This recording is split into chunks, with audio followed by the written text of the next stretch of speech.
Joining us on Broadcasting Seeds is Rye Voss, the host of Codega's Codex of Curiosities podcast and a lifelong experiencer of the paranormal. Rye's journey through high strangeness spans ghostly visitations, UFO sightings, shadow figures, and spiritual encounters that have profoundly shaped his worldview. Beyond sharing his experiences, he explores themes of shamanism, energy work, and the delicate balance between light and darkness. His unique insights offer listeners a thoughtful exploration of the mysteries that lurk at the edges of our understanding, blending storytelling with spiritual wisdom.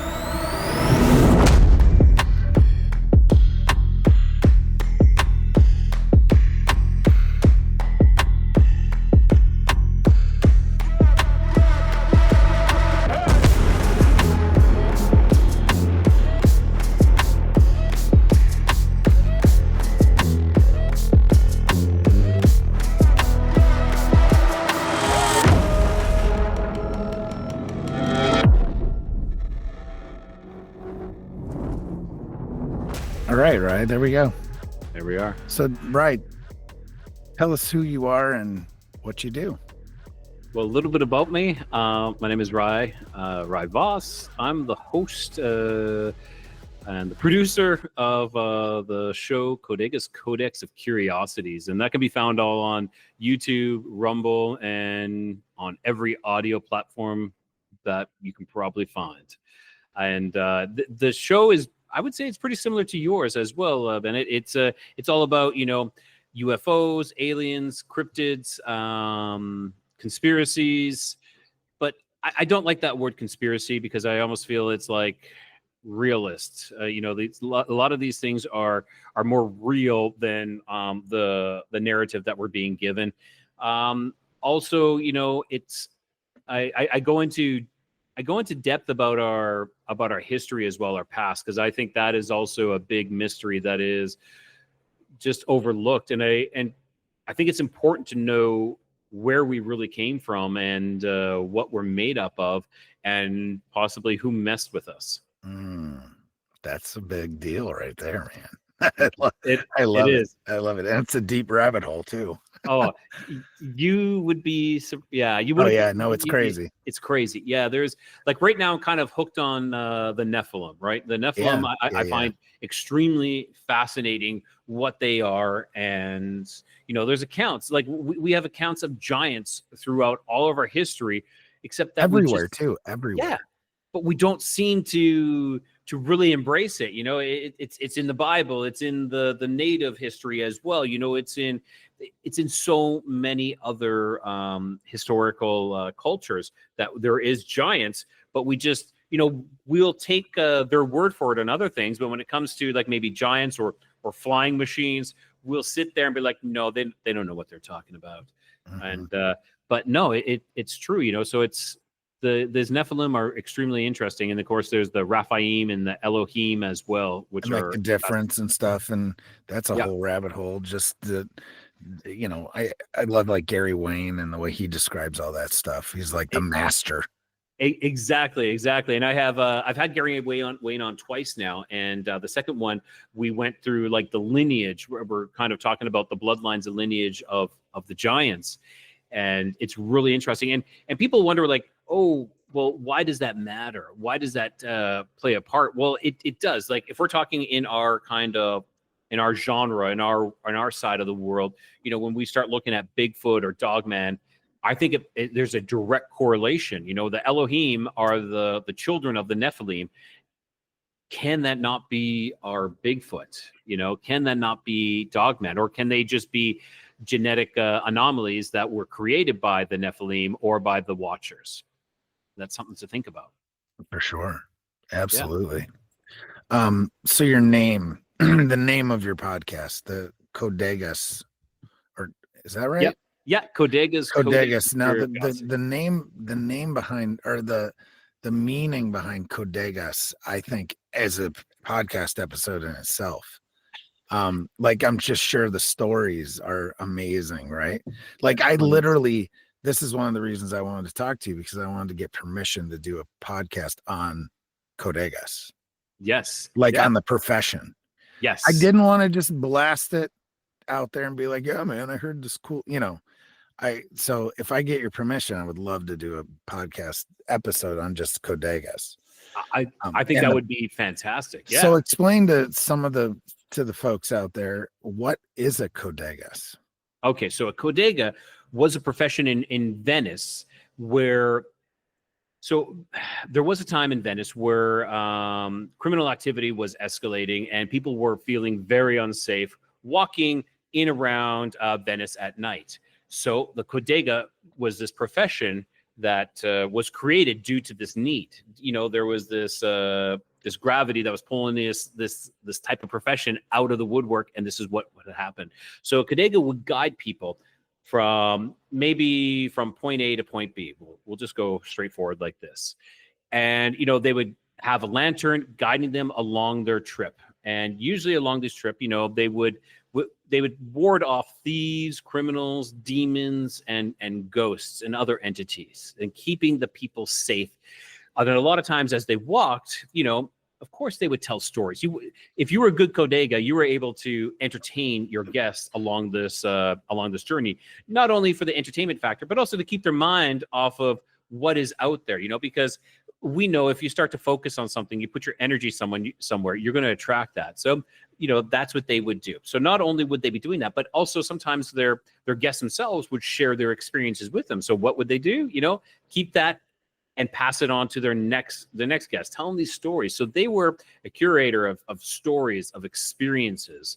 And, they would guide people along, keeping them safe on their journey. So that is like the Coles Notes version of what a Codega is. Yeah. And it's really cool. I mean, it is. And it was something that came to me many years ago, actually, because I kind of was going into the new age world. And I think a lot of people have done this. And I'm a Reiki master. I also trained under a medicine woman and a shaman as well. And I wanted to start up my healing practice. I could read tarot as well. And so I was searching out something, and I stumbled across the Codega, and I was like, this is amazing. This person who guides people along their journey. And it's not like they're telling you where to go, because I need to go from point A to point B. So it's not like me telling you, no, you need to go here, you need to go there. I'm just accompanying you on this journey, keeping you safe and keeping you protected as you go. And so that's where that came. And I still have that website to this day, but with the new age, I've kind of let that die. I've walked away from that because I felt that it's a bit of a quagmire. It's kind of like this quicksand where it keeps you trapped and you don't move on. There's a lot of people who get stuck there and they don't move on from that. I think a lot of it has good intention, but a lot of it is not. I actually believe it's there to keep you trapped into this world where you're not actually dealing with I don't want to say reality, because reality is such a strange thing now these days, but that's the truth. Yeah. So it just, I feel it keeps you trapped. That's the best way I can say it, and I don't believe that all of it is negative or bad. And it's crazy saying that, because everything is light and love, but it's meant just to kind of hold you in a holding pattern. Yeah, no, I know exactly what you mean. Yeah. What about Reiki? Do you still? I have not done Reiki for a long time. And it's funny because a friend of mine just brought that up on a post in my Facebook group. And you can find me on Facebook as well if anybody's looking. Yeah. But a friend of mine brought up a Reiki as well. And I was like, that's something I haven't done in years. And I believe it's good. Like, I believe there is, like, Reiki is pretty much the laying on of hands, right? Mm-hmm. Dealing with the laying on of hands. And, I really would like to bring that back and to use it does help people. Yeah, for sure. Yeah, it does. I'm a Reiki. I hate using the word master, but right. I'm a Reiki master as well. I'll just use it. I'll own it. I'll own it. Right. Yeah. Yeah. And I regularly help veterans. Oh, so fantastic. It's pretty cool. But yeah, I don't think that's a bad thing, but I do understand what you mean. And people do get, trapped is a very good word for that. And And like Reiki, don't get me wrong, I believe that it definitely has some healing abilities. Like there was a friend of mine, his dog, he didn't know what was wrong. There's something wrong with his dog. It was to the point that they thought they're going to have to put their dog down. And I came over, and he doesn't believe in any of this. He doesn't believe this is all crap, and he's just going to drink his beer and that's about it, and watch his sports. But so his dog was sitting down beside me, and I'm like, well, I'm gonna do Reiki on his dog while I'm here. The next time he took him to the vet, because he's like, well, I need to take him to the vet again. The vet's like, he's good. There's nothing wrong with your dog now. I don't know what's going on, but there's nothing wrong. And like that was like a day or two after that I visited. I'm not saying, and again with Reiki, it's not like I'm the healer. I'm just the conduit. You're just the conduit. Yes. So, that energy does heal. And I was a scuba diver as well, a rescue scuba diver. And I did a little test where I wanted to see if I gave myself Reiki while I was scuba diving, if I can extend my underwater time. And I believe it was around 30 to 40% that I've increased my my length of time underwater. So, if it was like 3 or 5%, that's nothing. But 30 or 40, it was enough that I wrote it down in my book. Any type of event that happens to me that is kind of like something along that line, I always write down, because my memory sometimes is like Swiss cheese, and I forget a bunch of things. They just fall through. For sure, it's definitely all those, I think. Ugh. Yeah, the breath hold thing. Mm-hmm. So I used to do like Wim Hof breathing. Yeah. And there's a lot of breath hold stuff there as well. And using like Reiki techniques, I guess you could say, helped me definitely extend those breath holds. It just didn't make any sense any other way. It was crazy. But That's interesting. We talked about confirmation by having someone else do the exact same process, or not the exact same thing, but that's very similar. Very similar. Yeah, and we're getting kind of a same type of result. That's got to mean something then. That there is something working. Yeah, for sure. That's why it clicked when you said that. I was like, oh. So I used to be a diver too. There we go. We have a lot of cross similarities here. Yeah. So with that as well, something else I like to ask my guests and I always call it a gateway drug. Mine was Sasquatch to this whole thing, right? I had an experience when I was young, and then subsequent experiences as well. But everyone's kind of had a thing, right? And what was yours? What's your gateway drug into this high strangeness land? Okay, so where do I start? No, I would say it's kind of multiple doses. It would be the best way to say it. It was definitely paranormal, seeing things. I've seen things all my life, and the ones that I truly do remember that stuck the most in my mind. And I'll start with one that I was about 13 years old, 13, 14 maybe at the most. We grew up on a farm, and my responsibility was feeding the horses. So I was upstairs in my parents' bedroom, and we have a dormer that overlooks kind of like the barn and everything. And I was up there on the computer and typing away at my journal, because that's what I did at that age. And my dad had called up to me. He's like, Rye, have you fed the horses? And I'm like, no. And he's like, well, you got to get out there and feed them. So it was early winter or late fall, and it was dark out already. That was one thing it was maybe 8 o'clock, and it was pitch black dark outside. So, and this is important because of seeing inside the house. So I exited the house. My parents and my sisters are all downstairs watching some award show, like, could have been the Grammys, could have been the Oscars. I don't know what it was at that time. So I get out and I start walking down the driveway heading towards the barn, and I look back up into the dormer, and I can see exactly where the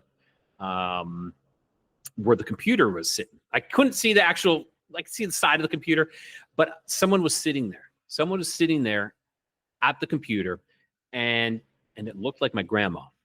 Okay. But my grandma is alive. She's not there, right? She is living in her own house and whatnot. But I swear it was my grandma. So I was like, and of course your mind is trying to make sense of this. It's like, well, it's not my grandma, it must be my sisters or my mom. So rush down, feed the horses, come back. There's as I'm coming back, there's no one in the computer. So I come inside and I'm like, because I was writing my journal, I want to keep my secrets. And I'm like, and I was like, who was upstairs? Someone was upstairs. And they're like, no one has been upstairs. Like, no, someone was upstairs. I saw someone upstairs. And they're all like, no, we've all been sitting here watching. And my one sister was like, well, I went to the bathroom just here and I came back. But yeah, no one has been upstairs. We've all been on the main floor watching TV. So that was kind of like one of the big experiences of something that I saw. And it wasn't just like out of the corner of my eye. There was somebody sitting there that looked identical to my grandmother. So that was like the start of it. Then comes the scary one. So prior to the scary one, I need to set this up because I believe we've been having a lot of experiences in that house. My mom had experiences, my one sister, my dad even had experiences. Nothing to this degree though. And prior to this, when I was about 16 years old, my parents had gone away on vacation and me and my sisters decided to have a party. When we did, we thought it'd be a great idea to go to Toys R Us, buy a Ouija board, because that's great that they sell those, because those are kids' games. Yeah. No, I don't understand why they sell these at the toy stores. What was that one toy store chain? Not Toys R Us? No. Oh, well, you had Toys R Us, but then you had that other one too. I don't remember. It doesn't matter. But they sold them at all of them. It doesn't make any sense. Not at all. And like stacks of them. I remember like there was like hundreds of them. Like just waiting to get these communication devices out to another side that you don't know who you're talking to. That's the key thing is they are a communication device, but you do not know who you're talking. Doesn't matter what they're saying on the other side. How do you know? We don't. Oh, they told me that it was my grandma, and my grandma knew these things. Well, what's to say that a demon can't find these things out either? Like that is perfectly fine. So like familiars and all the things. Exactly. So we played with this Ouija board for, a couple of years. I wouldn't say a couple of years. No, I used it in that time we had the party, we used it multiple times. But after that, it just kind of stayed on a shelf. And I'm saying we had it for a couple of years before we finally got rid of it. But that is to build this, because I feel that it was kind of like this amplifier. Now, around when I would say it was 17 or 18 at the time. I was over at a friend's house, weren't drinking or anything.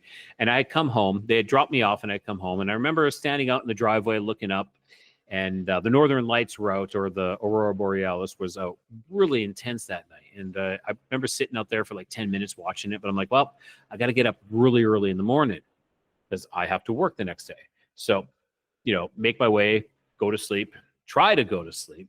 But instead of falling asleep, I was doing one of those things where I can't sleep because I'm staring at the clock, because I only have like 7 hours and 33 minutes before I need to get up. Oh, now it's 7 hours and 12 minutes. Oh, now it's, 6 hours and 59 minutes before I need to get up. And so just could not fall asleep. And then that's when I got this, and I don't want to say, it wasn't a voice. It was like an intuition. I need to look up. I need to look up above me. And I know I've heard a lot of people talk about this kind of thing. It's not like someone is telling them to do this, but it's kind of like, you should do this. So I did, and floating above me, about 3 feet above me, I could see a perfect head. I could see the shoulders, body, like the torso, and around the waist area, it dissolved into nothing. Okay. Now what I saw was a shadow figure, is the best way to call it. It was blacker than black, darker than dark. Like it was sucking any type of light into it. And that is how you could see it, is because you could see the head and the shoulders, because they were blacker than black. My room was dark, but this was black. Now, when it got around the waist area, when I said it kind of dissipated into nothing, it dissipated into like a whitish smoke, almost like Hollywood-esque kind of deal-y kind of thing. Now, that's scary enough. But what was really terrifying were the eyes. So the eyes were a red glowing, incandescent glowing. It's not like they were flashlights, not like they were producing light and shining around, but they were glowing. And it wasn't like the whole eye. It was like the pupil and the cornea were all this red. And now how long it stayed above me, I can't be precise and tell you exactly how long. I estimate it was maybe 3 to 5 seconds at most, and it was gone. I couldn't move. I could not move. So now this comes into the realm of, was it sleep paralysis, or was I, fight, flight, or freeze kind of mode? Was that the adrenaline saying, don't move? I laid there, and I don't know how long. It was a while. And then the next thing I know, I was waking up in the morning. That would be my gateway drug. Now, there was multiple other experiences that happened as well, but that was the one that shaped my reality. Because, some people might say, well, that's a dream. Well, if it was a dream, why did it affect me so profoundly, so much that it actually changed the direction of my life? It changed. It caused me to seek out answers. It caused me to go in a direction. It caused me to, seek out a shaman. It caused me to, to learn underneath a medicine woman for a couple of years as well. Like, it's so profound. A dream doesn't do that to you. A dream maybe will stick with you for a little bit, but it's gone then, not this. This was not that. Yeah, that's awesome. That's a great story. Yeah. I heard you tell the computer one before, actually. Okay. Okay. Yeah. On another show. But either way, yeah, man, so the eyes, that's intense. And that's it. A lot of people have talked about the red glowing eyes, whether it be a shadow person, whether it be a cryptid, and not just saying red. Sometimes they're yellow. Yeah, sometimes I've even heard green as well. But I wonder what that is. Like, what would cause the difference? You know what I mean? Yeah, like lightsabers, they're the red, they're the bad ones, and they're blue and green. Those are the good ones. Yes. It's a bad guy. It's got red eyes. Yeah, yes, no, I got you. Yeah, that's. That I mean, I've heard stories similar to that, yep. but never with the eyes. That's awesome. I thought I was alone on that one. I never heard other people talk about shadow people with red eyes, but of course now I'm hearing it more and more. But a friend of mine, another podcaster named Blake Botel from Mountain Man Explore the Truth, he told a story almost not identical to mine, but identical in describing the shadow person, like the entity. Yes, exactly, with red glowing eyes as well, which was, it's like, okay, so maybe I'm not nuts. Maybe I didn't hallucinate that, right. Because a lot of us who have these experiences, we do question our sanity. We do question our reality, because they're like, did that really happen? Did I really see that? I'm like, yeah, I did. But maybe I didn't. No, I saw that. I did. These things are so surreal. Like, you just get this weird and it's like it's like you get to a point where you don't even like talk. You're like, oh yeah, I remember this other time. It's like it seems just ridiculous to people, but you get to a point where it's almost like, I get the feeling sometimes it's almost like something wants me to forget. You ever been there? Do you know what I mean? I kind of know what you mean, but the reason I say that is because I have a good friend of mine who's had an experience where, he had, and I kind of mentioned him earlier, but he had the most intense dogman experience ever. His name is Matt Emsch. And he had this extreme dogman experience when he was, I think he said he was 12 or 14 or something like that. And he has talked about it quite regularly. He's gone out there out in public and talked about it. And he's had a couple of dreams now where this dogman has visited him in his dreams and has literally attacked him and say, you need to stop talking about this. Yeah, like hitchhiker stuff. Like, I did an episode on the hitchhikers, and that is terrifying. Like, and it's not just like dogman, but it seems to happen a lot with dogman. Not as with Sasquatch as well, but not as much as dogman per se. Yeah, at least from my research, right? Yeah. What with all the episodes that you've done and just all the, because this takes an immense amount of research too, right? Yeah. What do you feel is like your favorite story or like topic? You know what I mean? Okay, so those are two separate for me. It is. And that's it is okay. too I'll separate, answer but both. I'll answer yeah. both. So my favorite, I'll start with my favorite story. So my favorite story would have to be with a gentleman that I just met on Reddit. It was kind of I put a an ad out on Reddit saying, "Hey, if you had a weird experience, message me." And so he was very not forthcoming, not in a bad way. He just was. You could tell that he had some experiences that were bothering him. Mhm. And it took me a while to finally get him on the show. And he's one of my first episodes. I think it was like episode number 3 or 4, and it's called Nightmare in Michigan. Oh yeah, that's yeah, I know. Okay. Okay. I haven't watched the whole thing, but I know what you're talking about. Yes. Yes. Do you mind if I tell the story? No, go right ahead. Okay. It's pretty. Yeah, he was shook when he started telling that story too. He was shook up too. Yes. So it's very cool.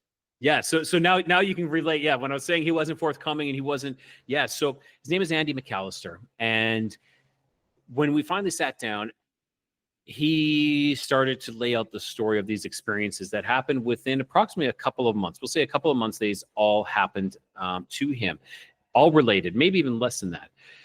He was in Michigan and his school had let out, his university had let out. And the city that he was in was pretty much a university city, university town. Most of the people were going home. And so where he was staying, he had to go find a new location to stay because he was the only one there. So winter break. Is that where it is? Yes. Yeah, winter break. it was winter or break. summer. Okay. It was winter break, and they have to move out no matter what. Okay. So he found I wouldn't say winter then. I would say summer. Maybe it was summer. You're right. Yeah, Never because mind. I'm gonna let you tell the story. It's your story. That's all right. That's all right. So he ended up finding this gentleman. He was this guy who had a trailer, and he lived on an acreage in a trailer. And the guy was going away for work, and he's like, "Listen, you can stay here, and as long as you watch my dog for me." So he's like, "Oh, that's a good deal." And so he started having some issues with sleep paralysis, and a couple other. It's kind of started happening when he went into this trailer. These issues started happening, and not anything too major. But one night, he had come home and he was taking a shower, and there was a storm going on, and he heard the trailer door slam open. Okay. And he's like, "Hello, like what's going on?" So he quickly dries off and he goes out, and the dog is no longer in the trailer anymore. The dog is gone. And that was his responsibility, is to watch his dog.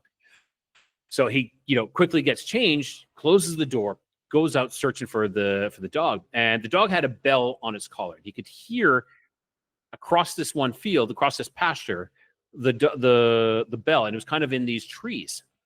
So he starts running in this, and it's raining now. It's pouring rain, and he starts running in this pasture. This pasture is just an open pasture. There's nothing in it. Something hits him, okay? Like smokes him in the face, knocks him out, okay? He falls to the ground, out. Ends up waking up. He doesn't know how long he was out for. Wakes up, his nose is all bloody, and he can't hear the dog's leash anymore. And he's like, "I need to go back into the house." So he goes back into the trailer. The dog is sitting there inside the trailer. The door was closed. He had to open the door. The dog was inside the trailer now, completely dry, not wet. And he's soaking wet. And so that was the beginning, the real beginning of this. Now, I do want to say there is a commonality between all this, and I believe it's some sort of water. The water is this tied to this. So fast forward a couple of weeks later, he works at a hotel. He works he does the night audits, as what he called it, which is he takes care of the hotel at night. He kind of makes sure everything is in order. He's working there, and it's about, are you there? Okay, sorry, my mic just disconnected slightly. Okay, so he's working, and he hears the sliding doors in the hotel open, and he goes and he looks up. There's no one there. The door's closed, And he says, it feels as if someone walks by him. He could feel the wind as if someone's walking by him. And he's like, okay. And then all of a sudden, the elevator chimes. The elevator's open. Elevator doors close. He sees, now he's checking on CCTV camera to see where it goes. It goes to the 3rd floor. Doors open, doors closed. That's it. Really strange. But okay, continues on with his night. That is when he looks in his CCTV cameras and he sees someone standing on the 3rd floor by the vending machines and by the ice machine. They're standing just slightly out of camera, but he can see the shadow of them. He sees that there's someone there. So, and they're standing there and not moving. So he's like, well, I got to go check on this person. So he goes up, checks. There's no one there. But on the floor is this putrid black water that is stench of death. He says it was the worst smell he'd ever smelled in his life. So he gets a mop bucket, cleans it up, goes back. A couple hours later, again, he sees, it might not have been a couple hours later, but it could have been, he sees the same person standing on the 3rd floor at this vending machines again. So he makes his way up there faster this time. Nobody, except the putrid water again. You know, in his mind, he's trying to make sense of this, that maybe it's the ice machine. Maybe the ice machine's melting and discharging this water. He's not making sense of why he can't see this person anymore. But that is what he's seeing. So he then, so he cleans it all up. And the water was black, right? It was like, black, yes. Okay. Yeah, he said the water was black. So he mops it all up. He says about an hour later, elevator doors open. He feels someone walking by him again, and then the doors to the hotel open and close again. And like they're the sliding ones, they're the automatic ones. I'm not excusing any of them. They're not a push door, which would be even more crazier. But yeah, so he sees that and he's like, what the hell? So he finishes his shift, finishes his audit. He goes home. He gets a call a couple hours later from his manager at the hotel. His manager's like, I need you to come in. He's like, okay, is there anything wrong? Yeah, I need you to come in. So he comes in and she starts reprimanding him for not doing the night audit. And he's like, no. I did this. And she's like, well, no, you didn't. It's not done. He's like, I did this. So, you know, she's like, well, did anything crazy happen? He's like, well, kind of. He kind of explains that he saw someone standing at this vending machine. He didn't go into too much detail. So they pull up the CCTV cameras and they look at it. And lo and behold, it's him. He is standing there for hours and hours in that position, not moving. And then all of a sudden, he just starts to move. Like everything is fine and dandy.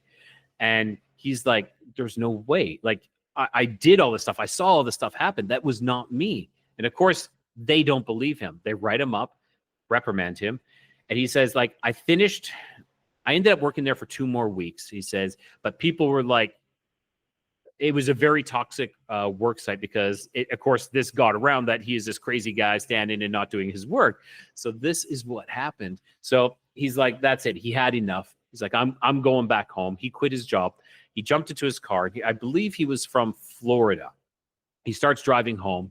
He's still in the state of Michigan, and he's like, "Well, I'm going to stop off at this roadside place, you know, like a truck, not a truck stop, sorry, like a rest stop, just to use the bathroom." So he goes to use, and one thing I want to say is that this shadowy figure that he saw, I'm going to rewind back that because I do forget this part. The shadowy figure he saw was a hooded shadow figure. Okay. He couldn't see who it was. They knew he had a hood on. So he's going into the restroom. He walks up to the door and there's this hooded figure coming, busting out of the restroom and almost knocks him over. And he's like, what the hell is wrong with you?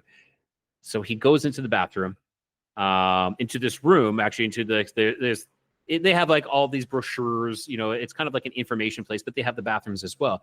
The female bathroom is flooding over. There's water coming out of the female bathroom. Okay. So here we go again, this water kind of time. He's like, well, you know, I'm going to the men's. So he goes into the men's. He starts going to the bathroom, the one urinal. The door opens and in comes this hooded figure again. And this guy goes into the stall right next to the urinal he's using. And as a guy, we know that that's kind of like against our guy code. You know, you got to have at least one in between. That's normally what you do. But he goes in there and he's like, this guy starts making these weird noises, and not those kind of weird noises, but he's like grunting and making like these strange, like disturbing noises. And he's like, okay, that's it, I'm out. So he goes, finishes, starts to wash his hand. The guy in the stall calls Andy's name. Andy. First of all, how does he know his name? Second of all, the way he said it was like a spell. It was something came over him, and he was just like being drawn to. It was just like this, a magnet that was pulling him in. And he's like, he had to splash water on his face, and he's like, okay, no, what the hell? I'm good. He's just about to leave, and the guy says again, but much more in a commanding voice, Andy.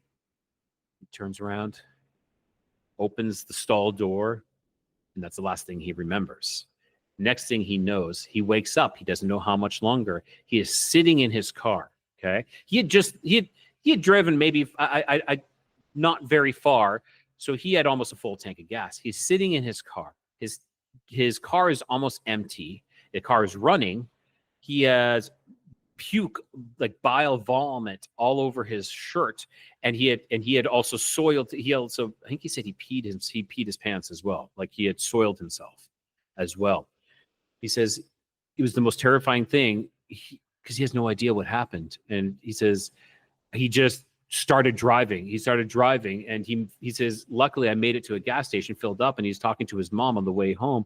And his mom's like lining him up because he told her what happened. His mom's lining him up with like psychologists and, and stuff like that because, there's something wrong. So he went to these and they couldn't find anything wrong with him. They just said, you must have been sleepwalking.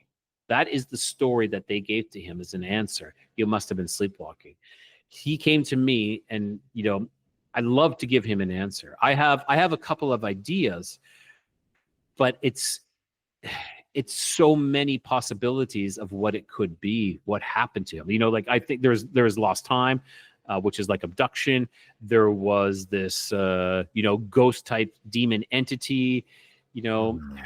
There is something going on, but that was the most profound, most interesting story I've ever heard, and most disturbing. And I truly feel for him. It still affects him to this day. And how long ago did that happen to him? Oh, well, he was in college.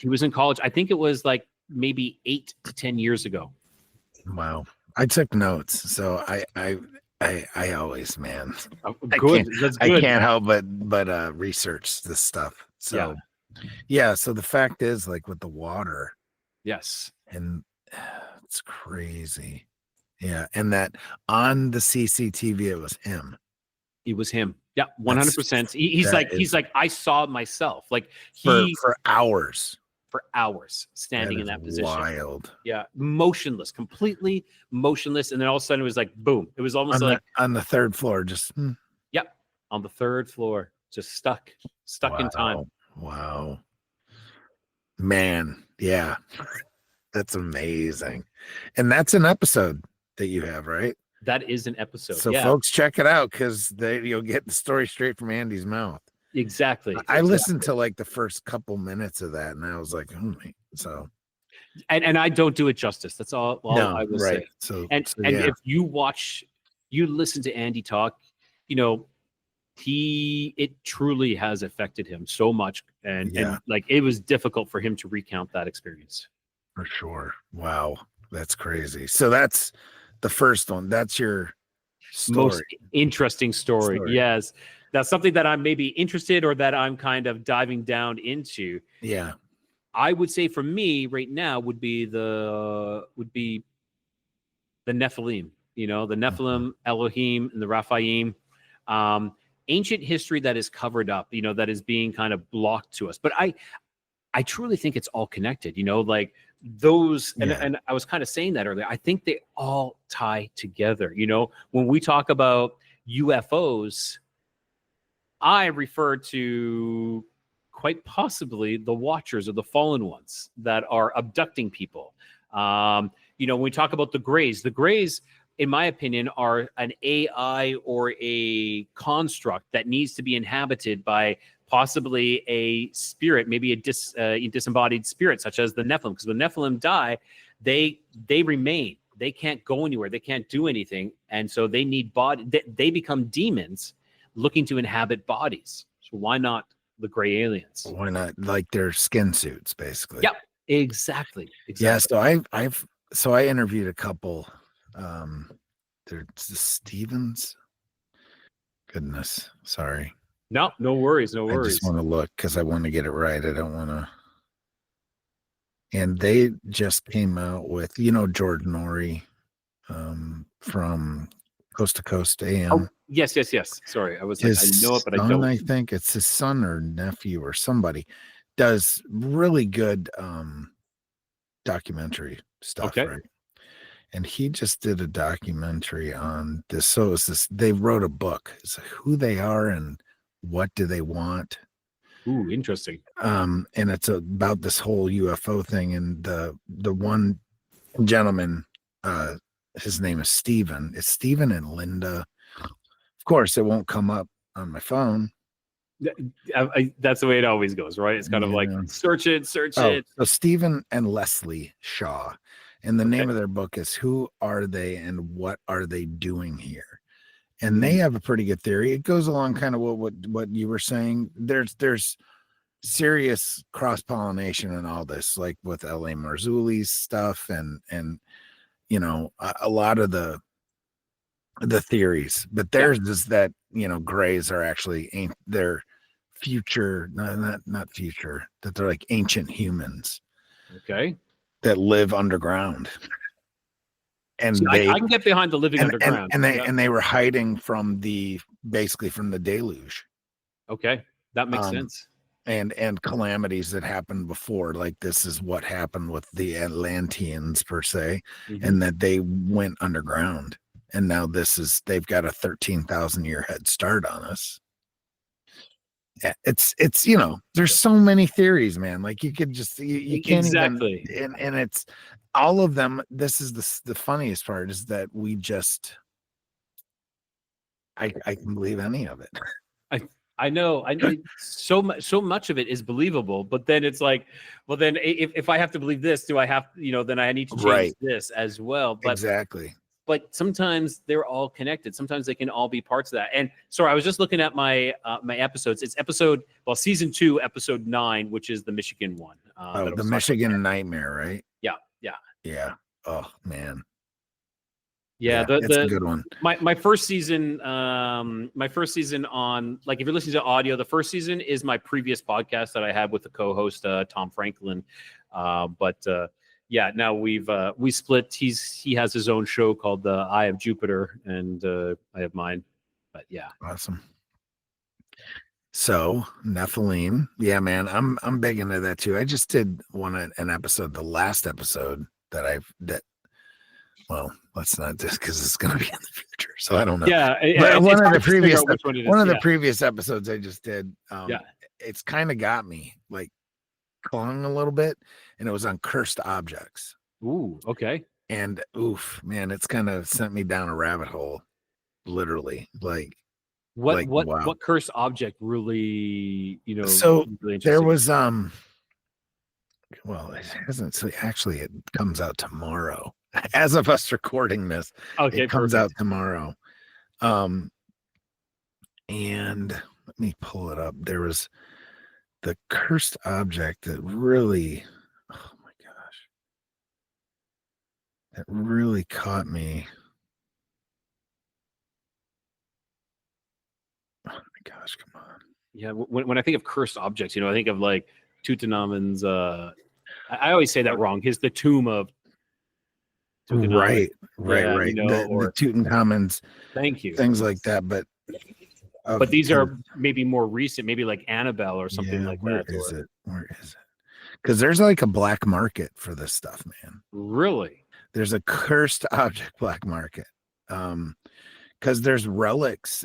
They're relics. I mean, think about like World War II. And the occult and like Nazis, and they were going after all this stuff, man. You're right. Relics of power and or profit, things like that, like things that were tools of whether it would be like alchemy or just, all kinds of crazy stuff. There was this one. Thought I saved that. Yeah, there's like cursed dolls that are terrifying.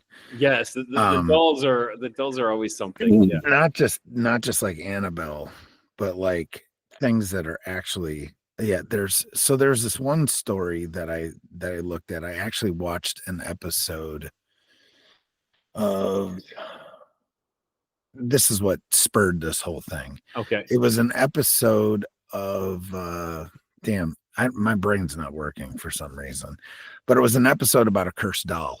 Okay. But it wasn't Annabelle. It was at this museum. They had turned it into like an odyssey museum or an oddity museum, right? Okay.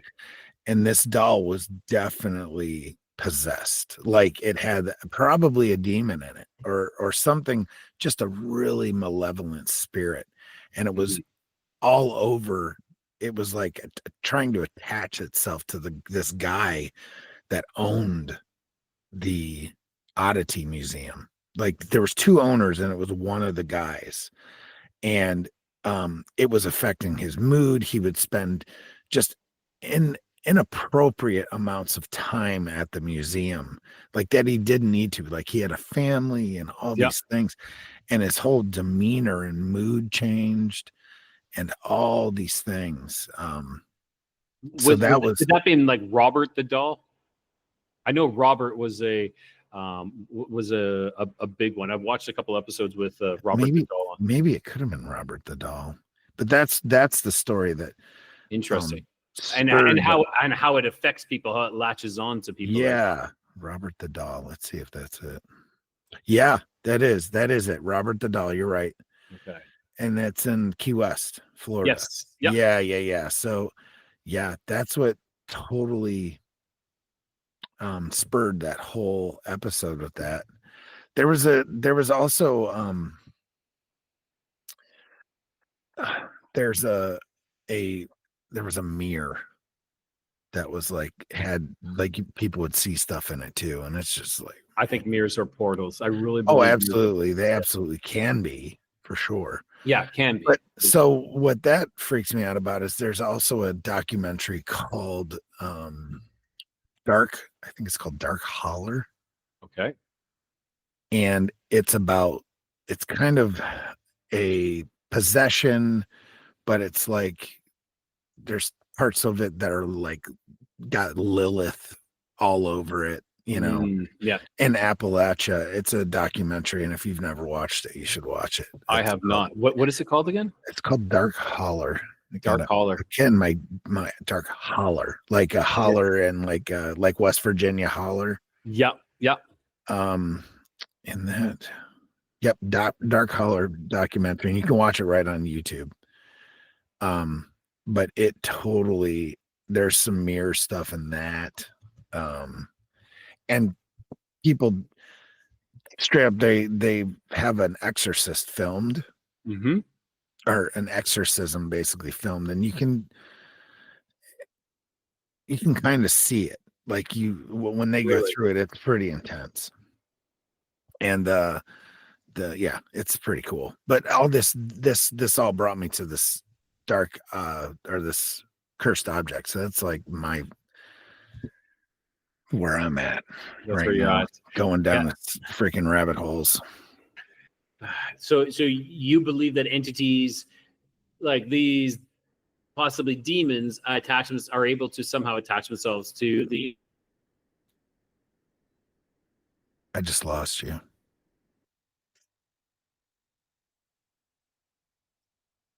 I lost your voice.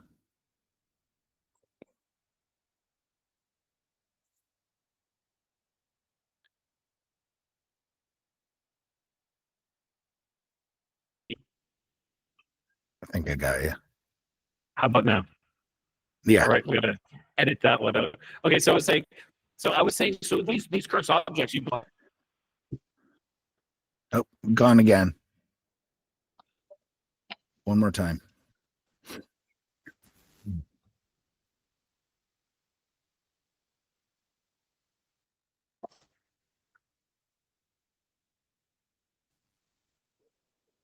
Yeah. How about now? About now. Okay. Yep, So gotcha. these Perfect. cursed objects, you believe that they are, well, this is maybe my belief, is that they're, they have some sort of disembodied spirit that is attached to them, and is the energy is affecting outwards, trying to bring someone in to be that they can take over, and possibly then, Possibly, yeah. I don't necessarily believe that items are demonic. I don't think a demon would. Why would a demon go reside in a doll? well, instead of being cast into the abyss, I think it would rather be somewhere, Possibly, yeah, but wouldn't it be? I mean, we have like all kinds of. We know the demon, but yeah. I guess if they don't have a suitable host, it's Hmm. just one of those things. I just feel like maybe like a disembodied, because I believe in malevolent spirits as well. That I think not all spirits are good, Yes, right? yeah, But not all spirits are demons. true. So at the end of the day, I feel like there's just some angry spirits that get stuck someplace and they really want to hurt everything and everyone around them. So, Mm. but it also could be something trapped. You never know, man. Like there's something could be trapped for Yeah. some reason, could have been cursed. There's a gajillion different things.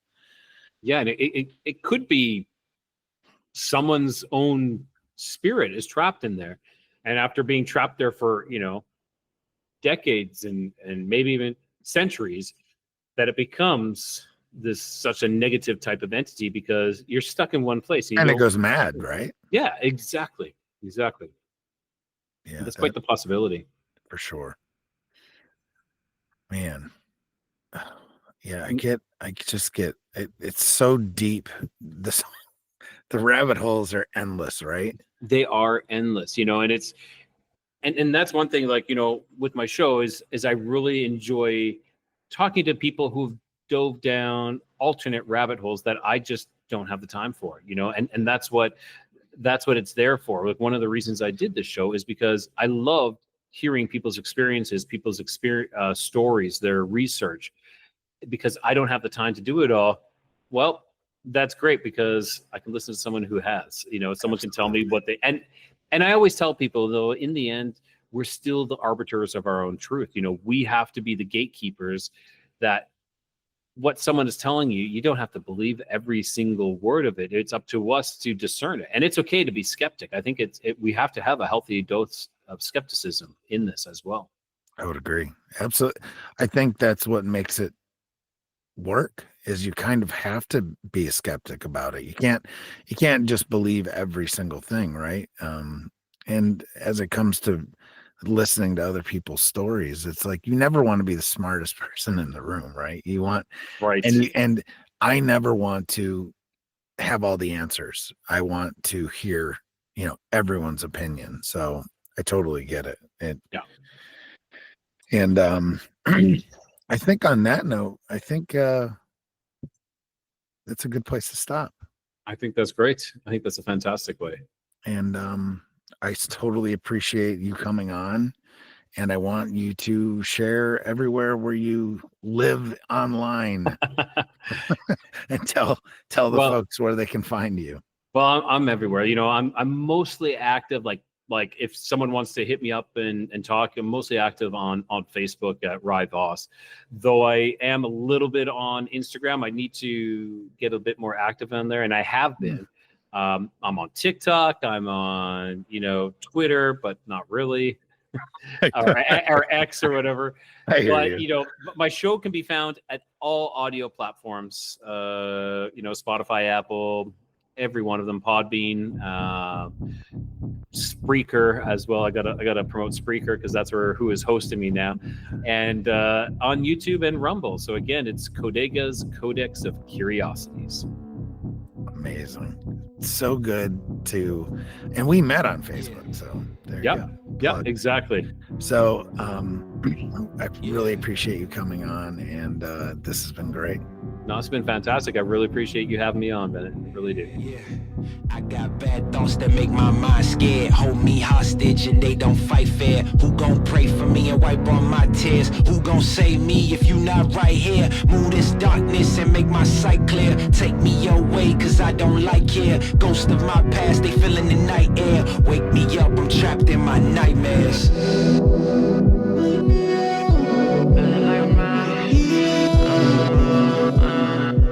Wake me up, I'm trapped in my nightmares.